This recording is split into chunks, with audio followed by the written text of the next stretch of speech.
Chers amis, bonjour, Shabbat Shalom.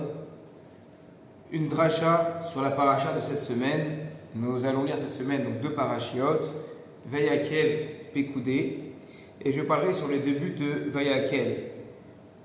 Moshe Rabbeinu a rassemblé le peuple et il a commencé à leur parler des règles concernant l'édification du Mishkan, le tabernacle dans le désert, ainsi que les règles du Shabbat qui vont suivre. Le Rav Levinstein pose la question, pourquoi, juste au moment du prélèvement du Mishkan, pour le Mishkan, Moshe Rabbeinu va rassembler tout le monde pour cette mitzvah-là? Est-ce que Moshe Rabbeinu est devenu un précepteur des impôts? Pourquoi pas pour les autres mitzvot? Il va apporter trois réponses différentes, et on en verra une quatrième après.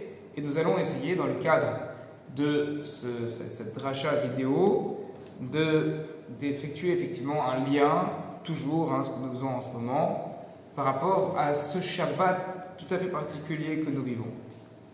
La première réponse, le Al-Shir Akadosh, rappelle que, d'après l'opinion de Rashi, la construction du Mishkan a pour but de faire kapara, d'expier la faute des Bnei Israël au moment du veau d'or. Et donc, étant donné que la faute du veau d'or s'est faite en public devant tout le monde, il faut maintenant rassembler tout le monde pour montrer qu'on veut faire la mitzvah. La deuxième réponse, celle du Or HaChaim, il rappelle qu'à la fin de la paracha précédente, à la toute fin de la paracha précédente, c'est-à-dire la paracha Ki Tissa, il est écrit que Kikaran or pene Moshe. La tête de Moshe Rabbeinu, sa face, était éclairée. Il avait une grande lumière. Et c'est-à-dire que dès qu'il allait parler à Moshe Rabbeinu, Moshe Rabbeinu allait parler à Hachem, il avait une grande lumière sur le visage. Et ça faisait peur à tout le monde. Alors Moshe Rabbeinu, il a rassemblé tout le monde. Pourquoi? Pour leur dire, n'ayez pas peur. Il ne faut pas avoir peur de moi. Il y a tellement de distance entre les gens, entre les personnes, qu'on a une appréhension, une suspicion vis-à-vis des autres. Et des fois, il faut se rapprocher, il faut se dire, mais regardez-moi, je suis quelqu'un de normal, je suis quelqu'un comme vous.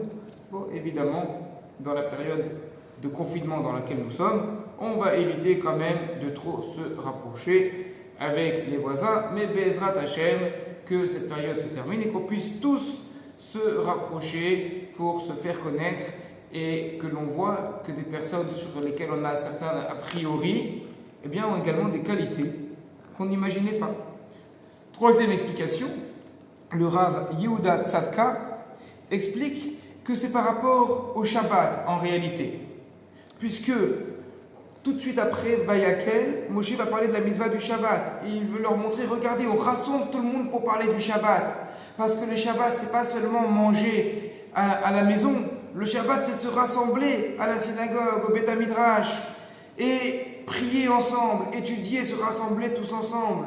Et là, j'ai envie de dire à tout le monde, mais regardez, des fois le samedi matin, on n'a pas envie de se lever. Le vendredi soir, on est fatigué, on n'a pas envie de venir à la synagogue après une journée de travail. Le samedi après-midi, on a fait la sieste, on n'a pas envie de venir à la synagogue. Mais là, regardez, cette semaine, on est tous tristes de ne pas pouvoir se réunir. Alors, Be'ezrat Hashem, qu'on apprenne de ce qu'on vive maintenant pour se dire, mais Vayakel HaShabbat, il l'a rassemblé quand? Le Shabbat. Et que dès qu'on puisse sortir, que nos synagogues, que nos Bate Midrash soient plein de monde qui se réunissent pour se retrouver, mais surtout pour prier, sans parler, juste prier à Kadosh Baruch Hu et étudier ensemble. Et un dernier point, une dernière explication, dans le livre Shemuat Tovot, Rabbi Moshe Mikouvrin rappelle que ce jour-là, c'est ce que dit Rashi, le jour où Moshe Rabbeinu a rassemblé tout le monde, c'est le lendemain de Yom Kippour. Pourquoi le lendemain de Yom Kippour? Parce qu'à Yom Kippour, il y a tout le monde à la synagogue. Alors là, tout le monde est là. Tout le monde est présent à la synagogue à Yom Kippour. Et il y a une amitié, une union. On est tous ensemble et on se demande pardon. C'est fantastique. Alors dès que Yom Kippour est terminé, le lendemain de Yom Kippour, Moshe Rabbeinu rappelle tout le monde, rassemblez-vous.